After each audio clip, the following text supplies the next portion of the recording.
Assalamualaikum warahmatullahi wabarakatuh.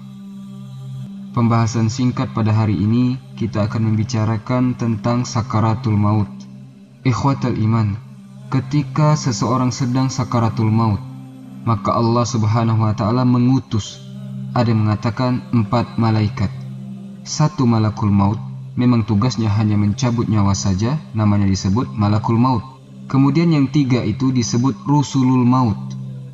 Makanya Allah Subhanahu wa taala berfirman di dalam Al-Qur'an, tawafatkum rusuluna, maka mereka diwafatkan oleh rusuluna, utusan-utusan kami, menggunakan kata jamak. Lah tugas 3 malaikat ini, pertama mengambil kain kafan dari surga, yang kedua membawa hanut, minyak wangi dari surga, dan yang ketiga menghabar gembirakan kalau dia ruhnya orang beriman, sebagaimana firman Allah Azza wa Jalla, innal ladzina qalu rabbunallah tsumma istaqamu tatanazzalu alaihimul malaikah alla takhafu wa la tahzanu wa abshiru bil jannati allati kuntum tu'adun.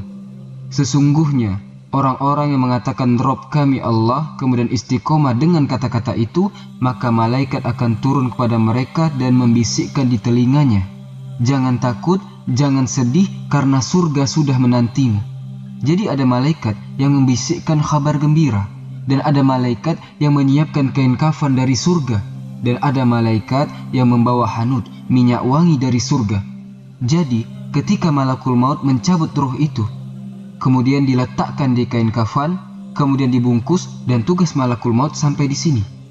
Kemudian baru rusulul maut yang mengangkat ke langit, kemudian dibukakan langit pertama, kedua, sampai ke langit ke-7. Kemudian Allah Subhanahu wa taala firmankan, letakkan kembali ruhnya ke dalam jasadnya, tapi catatan yang mengikuti, dibawanya angkat sampai ke tempat yang disebut Illiyin, tempat yang disebut paling tinggi di surga. Para ulama mengatakan ketika memberi catatan, hatta iza balaghatit taraq wa qila man raq, apabila ruh atau nyawa itu telah sampai ke kerongkongan. Ruh itu kan keluar dari mulut. Sebagaimana Allah meniupkan ruh lewat mulut, maka dikeluarkan juga dari mulut. Dan Rasul mengatakan, idza qubidatir ruh fa abi ahlul bashar. Kalau ruh dicabut dari mulutnya, maka pandangan mengikutinya. Maka teman-teman, setiap orang mati itu pasti matanya melotot, maka disunnahkan ditutup supaya tidak menakuti orang. Lah di situ ketika Allah mengatakan hatta idza balaghatit taraq, ketika ruh sampai di tenggorokan, wakila man raq, siapa yang bisa menyembuhkan dia? Maksudnya mengembalikan ruhnya, tidak ada yang bisa. Lah ketika itu Allah mengatakan fakashafna anka ghita'aka, Allah singkap alam kegaiban bagi dia. Dia bisa melihat malakul maut. Kita tidak bisa lihat malakul maut, tapi orang yang sedang sakarat, dia tahu malakul maut, nampak bagi dia. Dan juga catatan amalnya. Kalau catatan amalnya selama di dunia itu baik, maka di situ terkadang ditampakkan husnul khotimah. Terkadang dia meninggal senyum, terkadang berkeringat di dahinya, terkadang membaca Al-Quran, terkadang membaca La ilaha illallah, ditampakkan di situ. Tetapi kalau ini bukan ruhnya orang yang beriman, ruhnya orang kafir, tentu tugas malaikat-malaikat lain akan berbeda. Karena kain kafan diambil dari neraka dengan bau busuk yang luar biasa, yang membisikkan pun membentak-bentak dan mengatakan, ya ayyatuhan nafsul khabisa, wahai jiwa yang buruk, ukhruji ila sakhatin mir rabbik, keluar karena Allah sudah menanti dengan kemurkaannya. Ruh ini takut mau keluar, maka ruh dipaksa keluar sampai Rasul mengatakan seperti safun. Safun itu semacam celurit, semacam senjata bengkok, kemudian dimasukkan ke dalam bulu kambing wol. Bulu kambing wol yang belum dicukur itu kan gimbal-gimbal bulunya. Dimasukkan ke dalam bulu kambing wol, kemudian disiram kambing itu, maka akan nempel bulu-bulunya. Kemudian dipaksa pisau itu ditarik sehingga merontokkan bulu-bulunya. Begitulah Allah gambarkan lewat lisan Rasul bagaimana kematian orang kafir. Lah saat itulah maka orang itu akan menyesal. Di situ akan terjadi penyesalan saat terjadi sakaratul maut. Makanya Allah mengatakan kalla saufa ta'lamun. Sekali-kali jangan begitu. Saufa ta'lamun, engkau akan mengetahui hari itu pasti datang. Sakaratul maut akan datang karena orang kalau sudah terlalaikan dengan dunia, dia akan merasa bahwa hidupnya akan dikekalkan.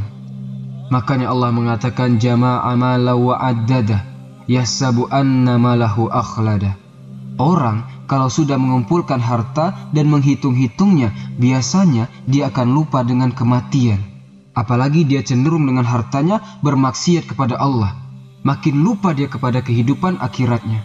Allah mengingatkan di sini jangan seperti itu. Jangan seperti itu, jangan dilalaikan oleh kalian. Ataupun di sini Allah mengatakan summa kalla saufa ta'lamun. Ini taksis kalimat kedua, berbeda dengan kalimat pertama. Kata Ali bin Abi Thalib, kemudian jangan seperti itu. Kelak kalian akan mengetahui ketika kalian masuk ke dalam kuburan. Karena orang di kubur itu mengatakan kepada Allah Subhanahu wa ta'ala, laula akhartani illa ajalin qarib fa asaddaqu wa akum minas solihin. Ya Rabbku, kalaulah engkau hidupkan aku kembali ke dunia, aku akan sedekahkan semua hartaku dan aku akan bergabung dengan orang-orang yang soleh. Tapi Allah katakan apa? Kalla innaha kalimatun huwa qailuha. Sekali-kali tidak. Sekali-kali tidak. Itu omong kosong kamu saja, kata Allah. Tidak mungkin orang mati dihidupkan. Dari sini menunjukkan bahwa kelak kau akan mengetahui kalau sudah masuk ke kuburan. Kalian baru akan menyesal. Untuk apa menumpuk-numpuk harta hingga lalai mengerjakan perintah Allah? Lah dulu kekayaan kamu yang mungkin bisa dinafkahkan, diinfakkan, disedekahkan di jalan Allah, dizakatkan, kenapa kamu tidak lakukan di dunia?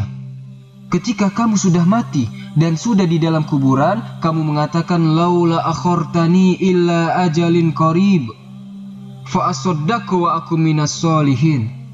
Ketika sudah di dalam kubur, kenapa baru teringat, baru ingin sedekah, baru ingin beramal soleh? Apakah sewaktu di dunia tidak ada yang mengajakmu kepada kebaikan, kepada kebenaran, kepada ketaatan kepada Allah? Makanya jangan sampai kita mengejar dunia dan terlalaikan dari dua peristiwa, saat sakaratul maut dan ketika orang sudah masuk ke dalam kuburannya. Kalla saufa ta'lamun, thumma kalla saufa ta'lamun, kalla law ta'lamuna ilmal yakin. Sekali-kali jangan begitu. Kelak kalian akan mengetahui dengan pengetahuan yang sangat yakin. Ikhwatal iman, mau masih belia, muda atau tua, tidak ada yang tahu. Mereka pun bisa merasakan kematian.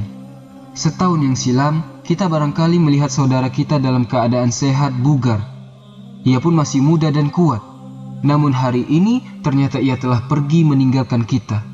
Kita pun tahu, kita tidak tahu kapan maut menjemput kita, entah besok, entah lusa, entah kapan.